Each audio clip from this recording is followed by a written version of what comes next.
Welcome to Sunday School this morning, February 27th, 2022 at the AldenBaptistChurch. Thank you for your in-person participation, those of you who are here in our fellowship hall. And thank you, those of you who are joining us virtually. Thank you for joining us online. I am so happy to be with you, and I'm grateful for your faithfulness, for choosing to share together this time of study, prayer, and reflection. Today is the fourth Sunday in Black History Month, and I want to acknowledge and honor that our lesson today will again lift up Black History Month themes. Black History Month is so important at Alden. I have seen in years past how many people come to church in traditional African clothing and how services are filled with messages about Black lives, Black pride, and Black faith. Friends, as we gather together for our Sunday school lesson, let us gather ourselves together in a spirit of prayer. O loving and gracious God, we are grateful to gather again in this holy place, this place of worship. Although we know we are the church, we are glad to be together, and we welcome those also who are joining us virtually. For our hearts are never separated. Our hearts are woven together with golden threads. So we are never really apart, and of course, we are never separated from you. Thank you, loving God, for this time of study, prayer, and reflection. For each of our lessons draws us closer to you and closer to each other as we dig deeply into the text and unpack the ways that you have done your miraculous work in this beautiful but broken world. Thank you for this time together. And let the people say amen. Last Sunday, our lesson was called From Here to Equality.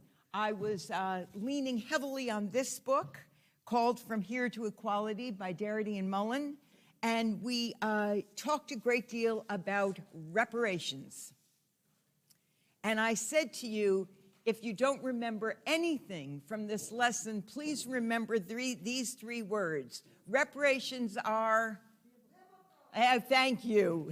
Thank you. Sister Muriel called it out from the corner of the fellowship room, and I heard it from Sister Pat as well right here. Reparations are biblical. So today, as I promised, as I said we would do, we are having our second and final lesson in this mini two-class series on reparation. And the title of our class today is What is Owed? Last week at the end of the class, I said to you our second class on reparations will draw from the New York Times Magazine, which is featured. The feature is What is Owed, and we will be using that as well as, of course, our other texts.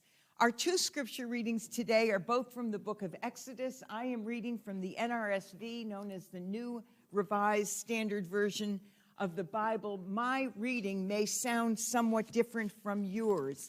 Exodus 3, 17 through 22. Exodus 3, 17 through 22. This is the NRSV. I declare that I will bring you up out of the misery of Egypt to the land of the Canaanites, the Hittites, the Amorites, the Perizzites, the Hivites, and the Jebusites, a land flowing with milk and honey. They will listen to your voice, and you and the elders of Israel shall go forth to the king of Egypt and say to him, the Lord, the God of the Hebrews, has met with us. Let us now go a 3 days journey into the wilderness so we may sacrifice to the Lord our God. I know, however, that the king of Egypt will not let you go unless compelled by a mighty hand. So I will stretch out my hand and strike Egypt with all my wonders that I will perform in it, and after that, he will let you go. I will bring this people into such favor with the Egyptians that when each of you go, you will not go empty-handed. Each woman shall ask her neighbor and any woman living in the neighbor's house for jewelry of silver and of gold and clothing, and you shall put them on your sons and on your daughters, and so you shall plunder the Egyptians. That's pretty powerful reading, and I hear you. And Exodus 12, 33 to 35. And just to stir up debate, I'm going to add verse 36, just to stir up debate. Exodus 12:33. The Egyptians urged the people to hasten their departure from the land, for they said, "We shall all be dead." So the people took their dough before it was leavened, and with their kneading bowls wrapped up in their cloaks on their shoulders, the Israelites did what Moses had told them, and they asked the Egyptians for jewelry of silver and gold, and for clothing. And the Lord had given the people favor in the sight of the Egyptians, so that they let them have what they asked. And so they plundered the Egyptians. May the Lord add a blessing to the reading of God's holy word. And so we spent all of last Sunday talking about reparations and how reparations are biblical. And we studied two stories from the book of Ezra and the Gospel of Luke. We studied the story in Ezra in great detail about Nebuchadnezzar had robbed the Israelites, and King Cyrus gave back what had been robbed and more. And we talked in the Gospel of Luke about how Zacchaeus gave half of what he owned to the poor and fourfold if he had robbed anyone. So we talked last week about how reparations are biblical. And now we are in the book of Exodus. So, in the book of Exodus, it says in both readings we just all read together that the Israelites plundered the Egyptians.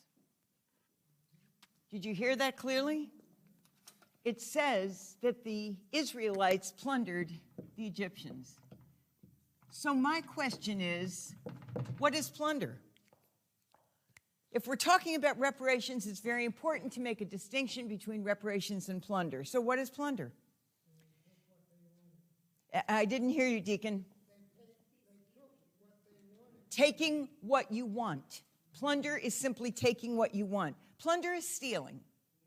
Plunder is stealing. I see you nodding, Mrs. Giles. Plunder is stealing. It's defined as stealing goods from a place or a person, typically using force in a time of war or civil disorder. Let me say that again.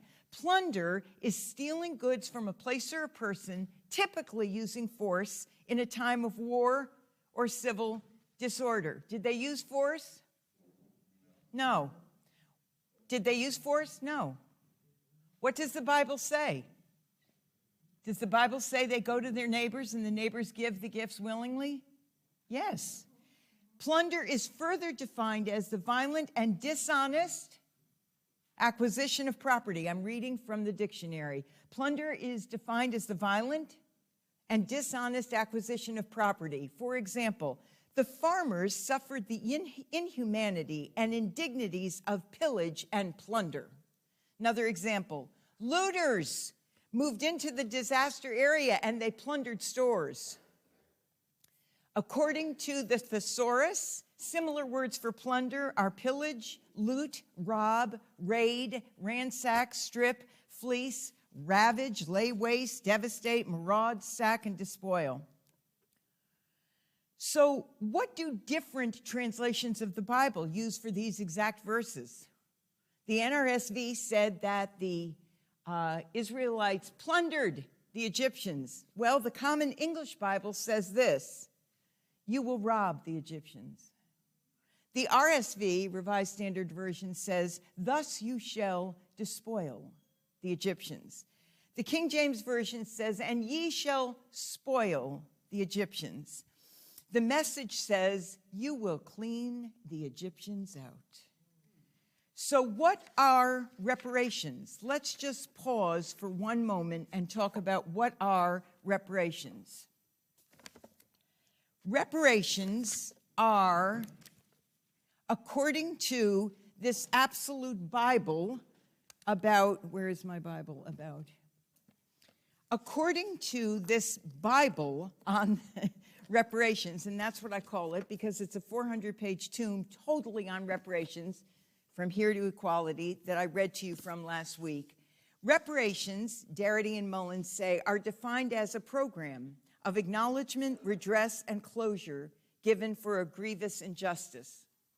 Reparations are a program of acknowledgement, redress, and closure for grievous injustice That is what they say. And those steps that we talked about last week are all important: acknowledgement, redress, and closure. So last week we did a deep dive into what the character of reparations is, and even got up to the current reparations movement in this country today. Did the ancient writers, did the writers of the book of Exodus have the word reparations in their lexicon, in their language? We doubt it. I agree. Did they actually have the word reparations? No. And so the word plunder or spoil or despoil were used. But my question to you is, when the Israelites go to the Egyptians, as we just read in the text, and they get, what do they get from them? They get three things: silver, gold, and clothing. Silver, gold, and clothing that they are to put on their sons and daughters. Is it plunder or is it reparations? And why is it plunder, Deacon?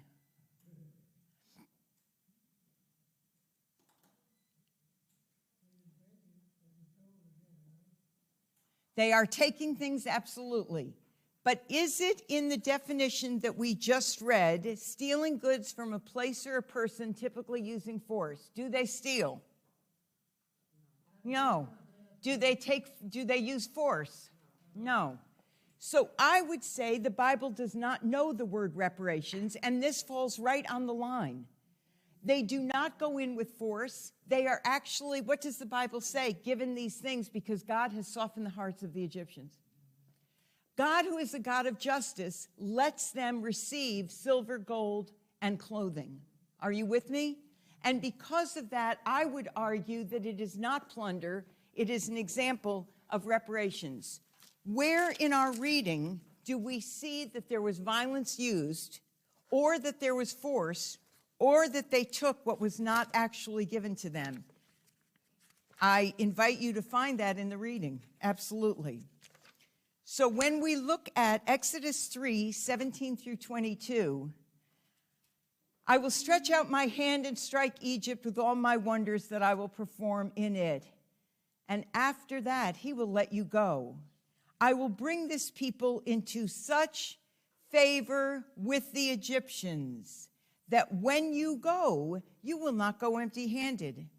Each woman shall ask her neighbor and any woman living in the neighbor's house for jewelry of silver and of gold and clothing, and you shall put them on your sons and daughters. Okay? And then in Exodus 12:33 to 36, the Israelites had done as Moses told them. They had asked the Egyptians for jewelry of silver and gold and for clothing. And the Lord had given the people favor in the sight of the Egyptians, so that they let them have what they asked. I believe that we worship and love a God of justice and fairness. And God softened the hearts of the Egyptians, and they gave what was owed to the Israelites. I don't want to overlabor this point. I want to say that there are biblical scholars that I have read this week and last week to prepare for these classes on reparations. Test 1, who 2. believe that this is, in Check. fact, the first example of reparations in the entire Bible.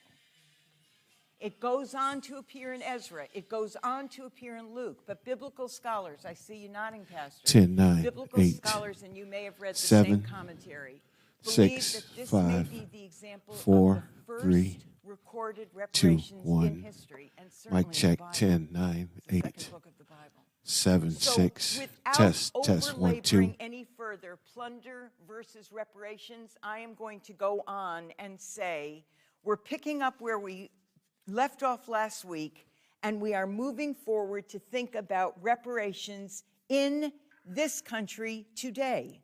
there is an active reparations movement. So there is currently a great discussion nationwide about reparations owed to the African American community. This is one of many books now written. Many articles are appearing in journals, and the New York Times devoted their issue to what is owed. So the reparations movement today is gathering momentum.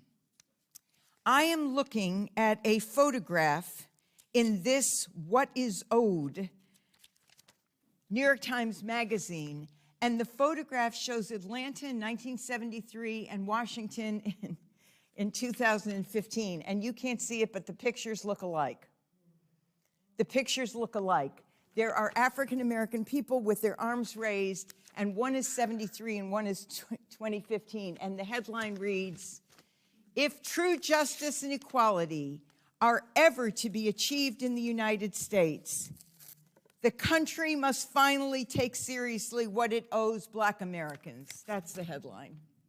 That is a movement gaining strength, my friends. The headline reads, "If true justice and equality are ever to be achieved in the United States, the country must finally take seriously what it owes Black Americans." So let me read to you a page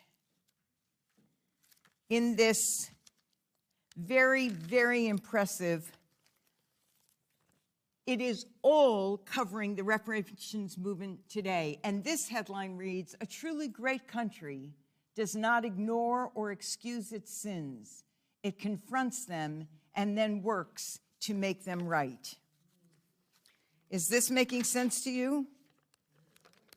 In the article, the article quotes Frederick Douglass. Listen to these words from the prophetic, remarkable, centuries ahead of his time, Frederick Douglass, who said in 1881, Frederick Douglass, surveying the utter privation in which the federal government left the formerly enslaved, wrote this: "When the Hebrews were emancipated, they were told to take spoil from the Egyptians. When the serfs of Russia were emancipated, they were given 3 acres of ground upon which they could live and make a living. But not so when our slaves were emancipated. They were sent away empty-handed, without money, without friends, and without a foot of land on which they could live and make a living. Old and young, sick and well, were turned loose to the naked sky, naked to their enemies." All right? This is the case for reparations. They quote in this article Darity of this book, and they say this country must make policies that reflect reparations. And Darity says, "The process of creating the racial wealth chasm begins with the failure to provide the formerly enslaved with the 40 acres they were promised. So the restitution has never been given, and it is 155 years overdue." It reminds me last week of when I said reparations has 3 steps: acknowledgement, redress, and conclusion. And I said, reparations today for the African American community, what about the acknowledgement? Has it happened?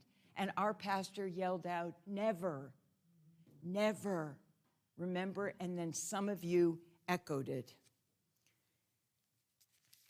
Also in this, what is owed, they say, if we are to be redeemed, if we are to live up to the magnificent ideals upon which this country was founded, we must do what is just.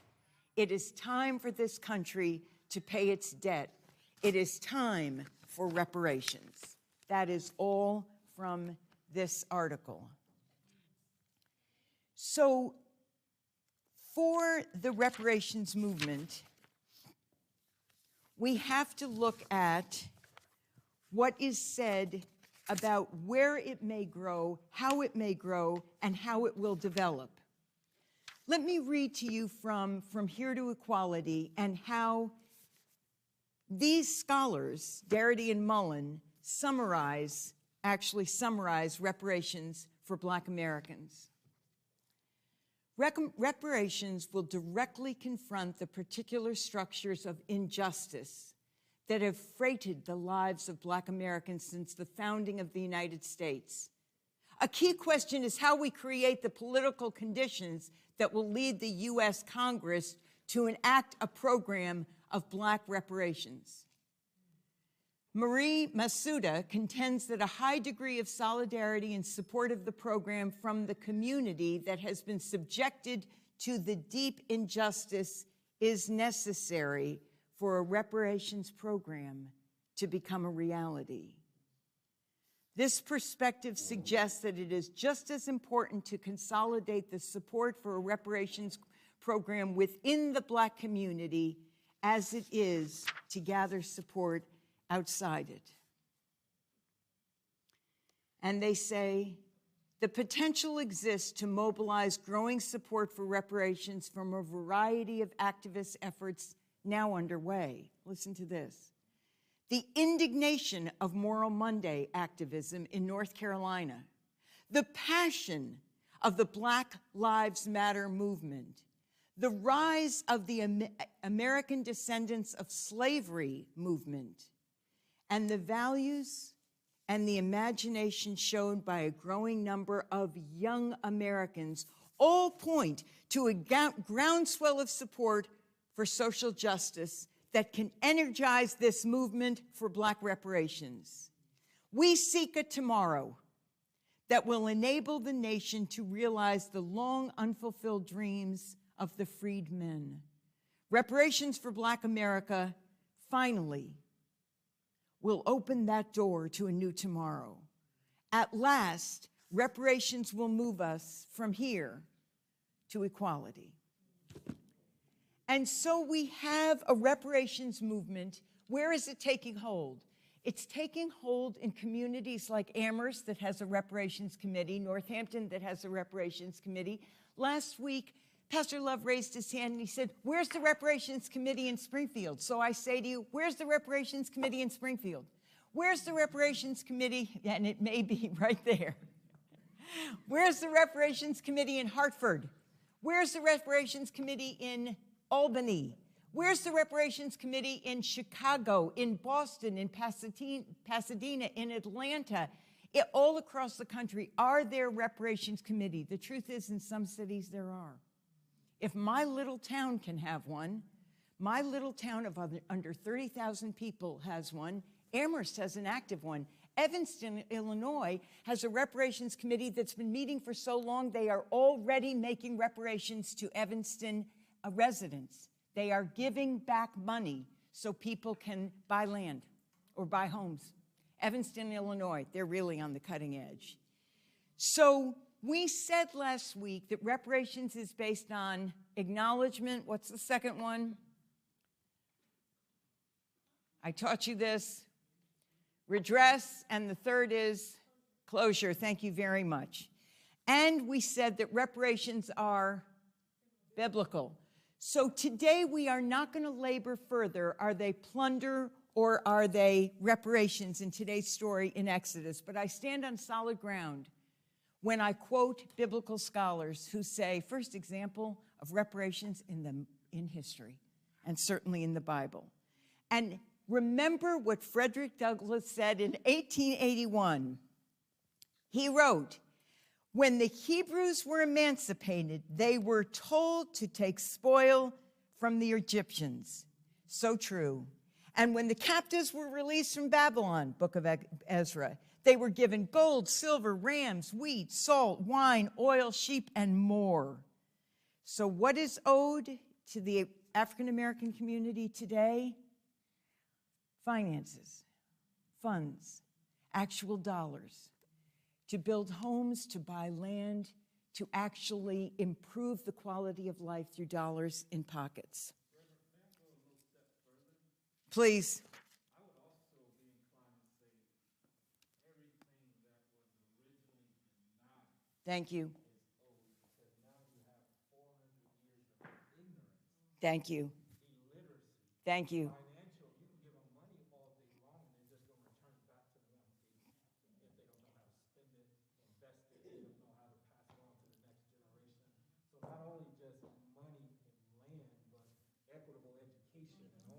Absolutely. So those of you who are with us online, Pastor Love is saying it is a two-part reparations. One is literally dollars, finances, so people who don't have homes can buy homes. People in small apartments can maybe move into a house or a larger home. Land, but it's also the education to say, and Pastor Love put it beautifully, this is how we move forward. This is how we make investments. This is how, so that the finances are not lost but increase and grow. So Pastor Love is saying it's two-part. The reparation is two-part. And in fact, there is absolute support for this point in the reparations movement and in the book I keep quoting. It also, I won't be able to find it, so I'm not going to search and take our time. They make that point in here. There's too many words for me to find it. I have it underlined somewhere. They make your point exactly in here. And Darity and Mullen agree with you completely. So thank you for that addition. Bless you. Please, please. Someone shared with me, and it was conversation, they didn't cite the source, but they did mention that in some reparations movement, they were actually paying for college. Yes, absolutely. And this goes hand in hand with dollars and education. Dollars, and you use the word uplift, because the education, so there are places that are now saying your college is free. There are also elite institutions that have endowments the size of small countries. Harvard, Yale, and Princeton have endowments that are larger than countries in the world. It's a little bit obscene. There are so many billions of dollars invested in the Ivies. But there are colleges and universities who are saying the descendants of those who are enslaved go to this university free. That is happening. There are also colleges and universities all around the country that are looking at the buildings and the dorms named after slaveholders and changing the names. There are also colleges and universities that are recognizing that their buildings, like the White House, were built by people who were enslaved. And so colleges and universities, mine included, Oberlin College in Ohio, also I'm a graduate of Yale. Yale is looking hard at these issues. There are people now saying this is unfair, and as Pastor said, it's been unfair for centuries. So we have much to do in the financial reparations and in the education. It's a total system, and I would piggyback off of Deaconess Holloway. I would say not only is education, but where you get it from. Say more. Nothing against Yale, nothing against Harvard, nothing against the PWIs and predominantly white institutions, but our people, our culture needs to be returned back to their people, their culture, again, to be educated about their history, Yeah. and where dollars are spent can be put into black pockets that stay in the black community. That's right. That circulate 4, 5, 6, 7 times before it leaves out. Unlike here, where we have professionals who come into Springfield that work in the Springfield, get paid by Springfield, but they spend their money in Long Meadow, East Long Meadow, Agawam, some even Hartford. in Connecticut, Yeah. you know, so on Yeah. and so forth. So now we're draining the money, as some would say, the black dollars out of the black community, and we're left with what we have now. Absolutely. Those of you who are at home, Pastor Love is saying the dollars need to be spent in black-owned businesses, in institutions and organizations that have black leadership, and in historically black colleges and universities. So people are saying, give your dollars to Spelman. Give your dollars to Morehouse. Give your dollars. The Ivies, the white Ivies have enough. Princeton's doing fine. Yale's doing fine. Columbia's doing fine. They're doing fine. Their endowments are enormous, enormous. So if you want to give to higher education, give to the HBCUs, the historically black colleges and universities. So I'm building on, I'm just emphasizing what Pastor Love has just said. Amen to that. I want to tell you a story. I want to tell you a story of a small way that some white churches, because I want to bring it down to faith, to houses of worship. I don't know if you know this story, but there is a beginning movement in churches that are predominantly white and have white pastors, and synagogues that are predominantly white, to make reparations on their own. Let me back up. Churches pay something called CCLI, which is Church Copyright License International. Pastor loves nodding. So before I came to Alden, I was the senior pastor of the Haydenville Congregational Church, and we paid $300 per year to CCLI, which said, you now can sing copyrighted material. You can stand in your church and sing out of your hymnal and contemporary music because you're paying for it. You're paying for copyrighted material. Am I making sense? So we would have in our budget CCLI, and we would pay $300, which was low, but because we're a church of under 500 people, it goes up to $499. We were under 500 people in my last church. We only paid $300, but large churches pay thousands because it goes by church membership. CCLI is Church Copyright License International, and they will send you an invoice and you will pay to sing copyrighted music, which is most music. So out of your, I see you nodding, so out of your hymnal and contemporary music, if you happen, we once sang a Coldplay song.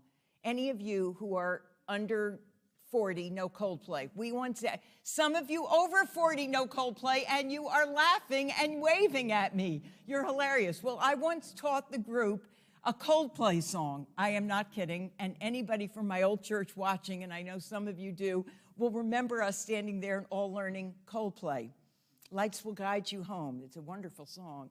Lights Will Guide You Home. I won't sing it or teach it to you, but the reason I could stand in church and sing a Coldplay song in worship, Lights Will Guide You Home and Ignite Your Bones, and I Will Try to Fix You. It's a wonderful song. The reason we could do that is because we paid CCLI. Are you following me? We didn't break any law.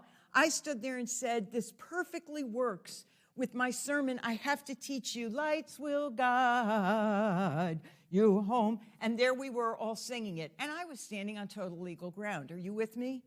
We were paying for contemporary music that had been copyrighted and our hymnal music. Okay. What music in America is not copyrighted and has no known authors? Spirituals and gospels. So no writers, lyricists, authors of spirituals and gospels, these are uncopyrighted songs. And in fact, they have come up through the ages and have been sung in white churches for years without any recompense, without any payment. And so there are churches that are now saying, if we sing an uncopyrighted gospel or spiritual song, of which there are many, and they are sung every Sunday in white churches, mine included, my old church, we will make payment. We will make payment. We will take up a collection, and we will make payment if we sing. Listen to some of the songs on the list that are uncopyrighted, and churches are now taking up collections to pay. This Little Light of Mine, Swing Low, Sweet Chariot, I've Got Peace Like a River, We Shall Overcome, Lord, I Want to Be a Christian, I'm going to lay down my burdens, go tell it on the mountain, Ezekiel saw the wheel, it's me, it's me, it's me, O Lord, standing in the need of prayer. Let us break bread together, nobody knows the trouble I've seen. When Israel was in Egypt's land, let my people go. He's got the whole world in his hands. Do, Lord, oh, do remember me. Wade in the water. We are climbing Jacob's ladder. Rock of my soul. I will stop there, and I have a much longer list. What is your reaction? This is a lot of songs that are uncopyrighted. So there are churches now that are, in fact, making recompense. They are taking a collection. Here is an actual handout from a Christian, basically white church in Brookline, Massachusetts. Listen to this. I'm going to read you from their announcement. I'm going to read you what they're doing.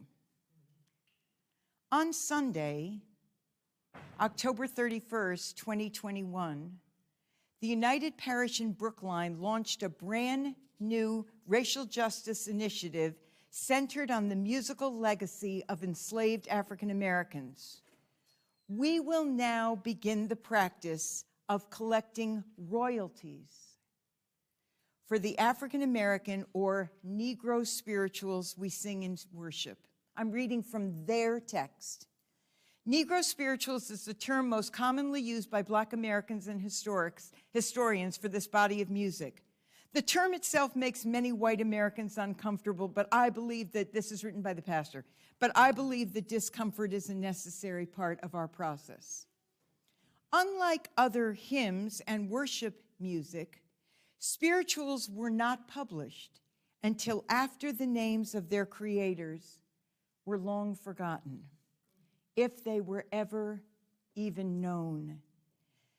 These songs both witness to the horrors of slavery and racism and witness to the merciful, faithful, and just Christianity which we still aspire to live into today. I'm reading from their pastor's statement.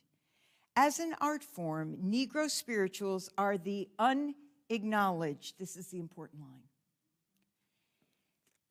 As an art form, Negro spirituals are the unacknowledged intellectual property of the enslaved Africans in America. Many of these songs were eventually over time written down and have become the source of literally countless musical arrangements and compositions published and then sold to churches and schools and community choruses and bands and orchestras. The enslaved people first gave voice to the spiritual, and those writers are not known by name, but their songs are sung across the country. Now, whenever we sing spirituals at the United Parish of Brookline, we will collect an offering that will support the development of young Black musicians. For the next 2 years at a minimum, we have chosen Hamilton Garrick Music and the Arts in Dorchester as the recipient of the royalties that we collect. Now imagine if churches, schools, and music publishing companies started to pay a small amount of royalties to organizations like the one we have chosen, Hamilton Garrick Music and Arts. Then it says, I'm skipping down. One distributing company in America lists 33,000. Take this in. Take this in. One distributing company in America lists 33,000 different arrangements, now popular, of Negro spirituals in this country today. And then they quote Douglass in their statement. I have printed out their statement, and listen to what they quote of Frederick Douglass. Douglass said, when on their way, the slaves would make the dense old woods for miles around reverberate with their songs, revealing at once the highest joy and deepest sadness. They would compose and sing as they went along, consulting neither time nor tune. I have sometimes thought that the mere hearings of those songs would do more to impress some minds with the horrible character of slavery than the reading of whole volumes of philosophy on the subject could do. Enslaved African Americans left behind a legacy of breathtakingly beautiful music. The spirituals soothe, inspire, and break down walls. They protest indignities, they preach the gospel, they teach us how to pray, and they lead us in the path of righteousness. On Sunday, October 31, 2021, we ask you to please bring a contribution from here on out every Sunday to put in the offering plate so we can start on this musical journey towards racial justice and healing. What do you think of that? What do you think of that? Thank you. It is a small step, but it is doing what Pastor Love talked about. It is not only making a financial gift to this group in Dorchester that they are studying, that they are supporting, but it is also educating. It is also educating. And my friends, this is spreading. I was called and asked to be a consultant for a group of Jewish leaders in the valley, from Greenfield to Springfield, who have gathered and have launched an initiative called Let My People Go, Passover Song Acknowledgement Project. Let My People Go. And they wrote, and I am now part of them. This is from their statement. Let my people go, Jewish leaders from Greenfield to Springfield. Quote, since the 1940s, Jewish families in the United States have been singing spirituals at their seders, especially Go Down Moses. Go Down Moses is one of the best-known spirituals. The message of Go Down Moses was so clear in its message of emancipation that some slaveholders forbade its singing on the plantations. They wouldn't let it be sung.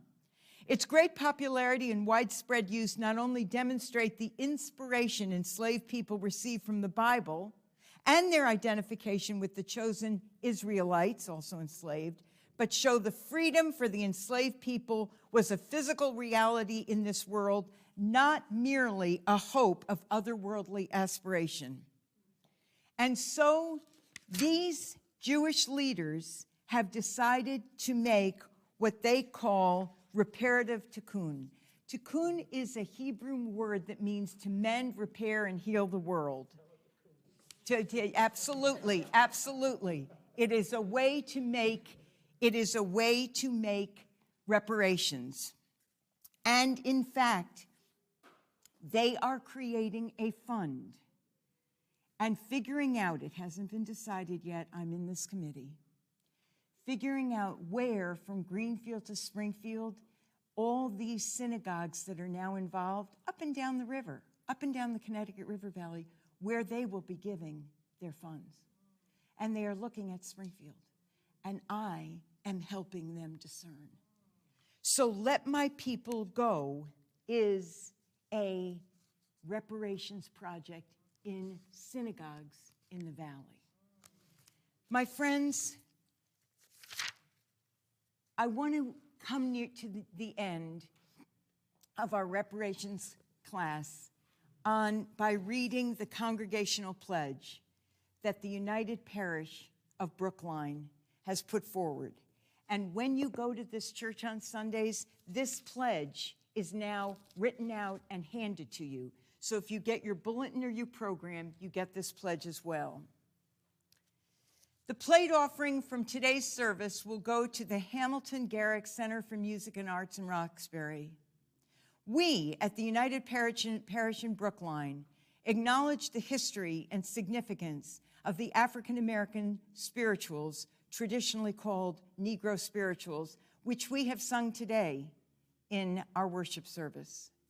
With great respect and deep gratitude for the extraordinary musical contributions made to American music by Black people, we offer our thanks and praise to God for the creators of the Negro spirituals and their descendants.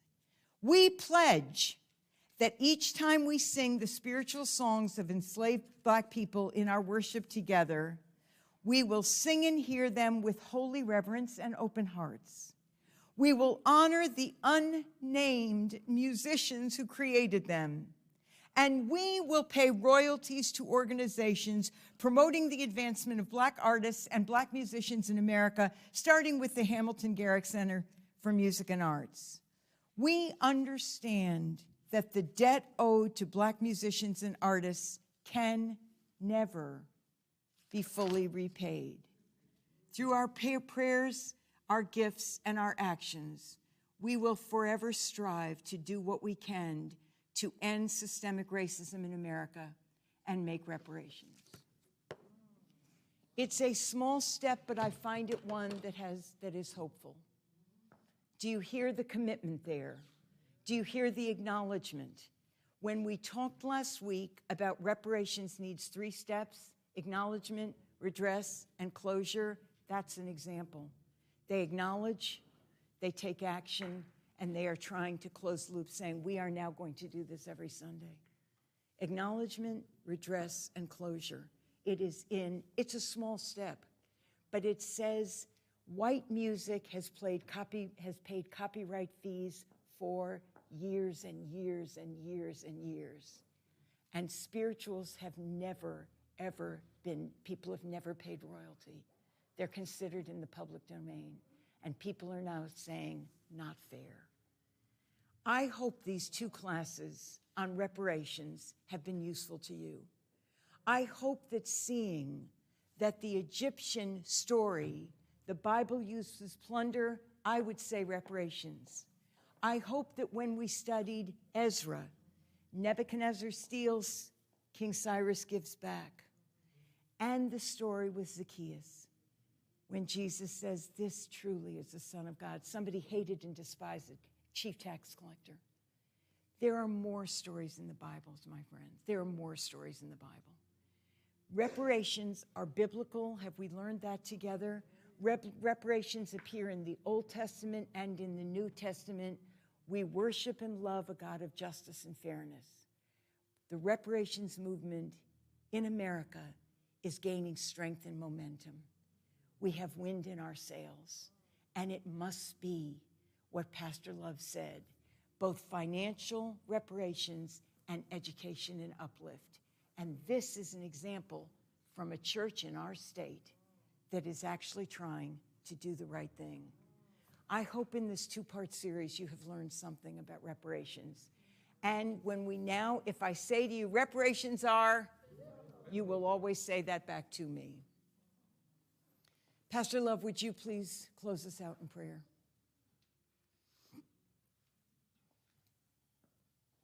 Lord, we come this morning, thank you for opportunity together in your house of worship to study biblical reparations. Reparations, yes, are indeed biblical. God, we do believe that that is part of who you are, and that is your heart and character as a just God. Yes. And your heart and spirit for your people. Now, God, let us take that which we have learned. God, let us bless this instructor, our dear beloved Reverend Dr. Andrea Avazian, her study and her time that she has put in. Will you replenish her, God, her mind, her body, her spirit, her soul? God, will you bless upon her marriage from the time that she took away, oh God, to be with you, to prepare us, your people. Will you bless her husband, oh God, Michael Clare? Then, God, bless our hearts. We trust that our hearts and our spirits have been enlightened and have been enlarged, knowing that we can no longer just sit here and do nothing. God, move us to find those individuals who are willing, that you have placed in our path, to partner with us to bring about reparations and ultimately change on this side of glory. So, God, we're going to thank you in advance for showing us the way, connecting us to the right people, making the resources available, oh God, and enriching and providing wealth for our next generations to come. We declare and decree these things in your Son, Jesus Christ's name we pray. Amen. Amen.